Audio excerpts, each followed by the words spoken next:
इतिहास में न कुछ ही ऐसे शासक हुए हैं जिनकी तलवार और कलम दोनों ने कमाल किया हो। आज हम एक ऐसे ही अजेय योद्धा और एक जबरदस्त निर्माता की कहानी जानेंगे, महाराणा कुंभा। ये सिर्फ शब्द नहीं है, ये महाराणा कुंभा की पूरी विरासत का निचोड़ है।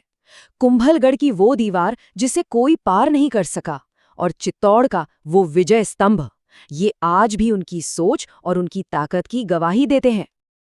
32। जरा सोचिए इस नंबर के बारे में। मेवाड़ में कुल 84 किले हैं और उनमें से 32 अकेले महाराणा कुंभा ने बनवाए। ये सिर्फ किले बनाने का शौक नहीं था, बल्कि मेवाड़ को हर दुश्मन से महफूज रखने का एक जुनून था। तो आज के इस सफर में हम क्या क्या देखने वाले हैं?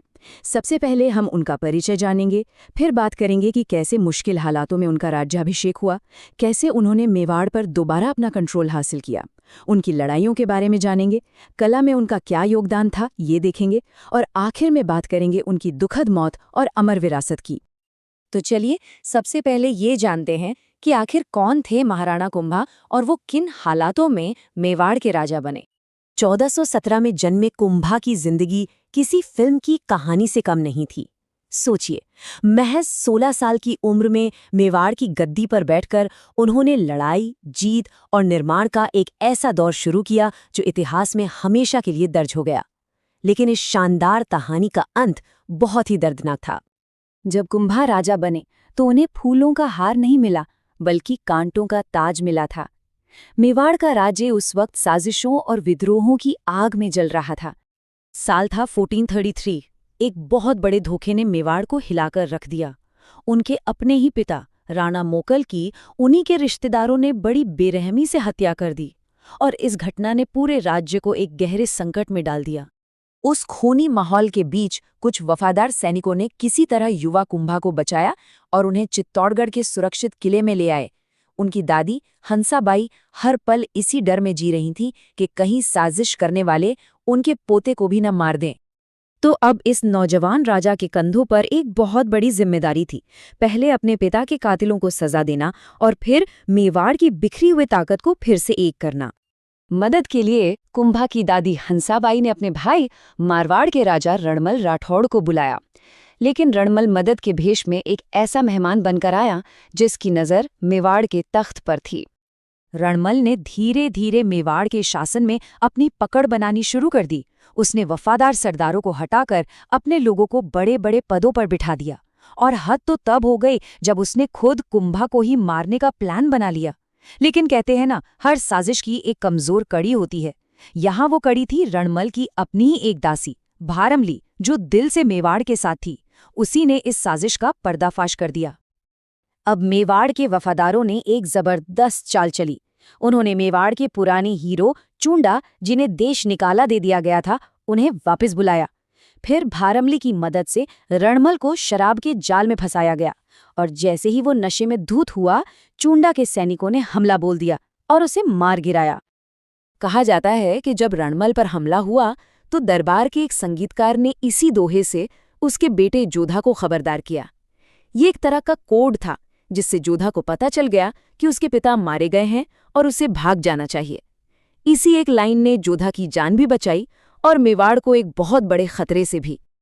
तो घर के दुश्मनों से निपटने के बाद महाराणा कुंभा ने बाहरी दुश्मनों की तरफ अपना ध्यान लगाया, और यहीं से उनके एक अजेय योद्धा और महान निर्माता बनने का सफर शुरू हुआ, जिसने मेवाड़ की सीमाओं और शान दोनों को बहुत आगे बढ़ाया। उनकी पहली बड़ी टक्कर हुई 1437 में मालवा के सुल्तान महमूद खिलजी से। ये लड़ाई सिर्फ जमीन के लिए नहीं थी, ये अपने पिता की हत्या का बदला लेने की लड़ाई थी, क्योंकि कातिल खिलजी की पनाह में ही थे। कुंभा ने न सिर्फ खिलजी को हराया, बल्कि उसे बंदी बनाकर चित्तौड़ भी ले आए। सोचिए ये कितनी बड़ी जीत रही होगी। मालवा पर मिली इसी शानदार जीत की याद में महाराणा कुंभा ने चित्तौड़गढ़ में एक ऐसी इमारत खड़ी की जो आज भी आसमान को छूती है, 9 मंजिला विजय स्तंभ। ये सिर्फ एक टावर नहीं है, ये भारतीय वास्तुकला और राजपूतों के शौर्य का एक बेजोड़ नमूना है। कुंभा की मिलिट्री प्रतिभा का असली टेस्ट हुआ 1457 में, जब मालवा और गुजरात के सुल्तानों ने मिलकर मेवाड़ को हमेशा के लिए मिटाने का प्लान बनाया।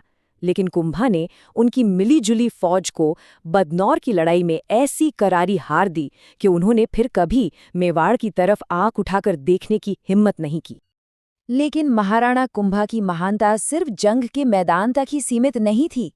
वो कला, संगीत और साहित्य के भी बहुत बड़े कद्रदान थे।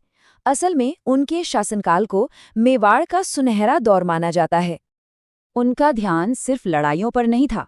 उन्होंने वास्तुकला, संगीत और साहित्य सबको बराबर बढ़ावा दिया। वो ये बात अच्छी तरह जानते थे कि किसी भी राज्य की असली ताकत उसकी संस्कृति में होती है। और कमाल की बात यह है कि वो खुद एक बहुत बड़े विद्वान और संगीतकार थे। उन्होंने संगीत राज जैसा महाग्रंथ लिखा जो आज भी भारतीय शास्त्रीय संगीत का सबसे अहम ग्रंथ माना जाता है। इसके अलावा भी उन्होंने रसिकप्रिया और कामराज रतिसार जैसे कई ग्रंथ लिखे। लेकिन इतिहास की ये सबसे बड़ी त्रासदियों में से एक है कि जिस राजा ने अपनी पूरी जिंदगी मेवाड़ की हिफाजत में लगा दी, उसका अंत उसी के अपने खून के हाथों हुआ। साल 1468 जगह थी कुंभलगढ़ का किला। जब वो एक मंदिर में भगवान शिव की पूजा कर रहे थे, ठीक उसी वक्त उनके अपने ही बेटे उदय सिंह प्रथम ने सिंहासन के लालच में उनकी पीठ में छुरा घोंप दिया। ये मेवाड़ के इतिहास का सबसे काला दिन था। महाराणा कुंभा सिर्फ अपने कामों से ही विशाल नहीं थे, उनका कद भी बहुत विशाल था। कहते हैं कि उनकी लंबाई 7 फीट से ज्यादा थी और वजन 100 किलो से भी ऊपर।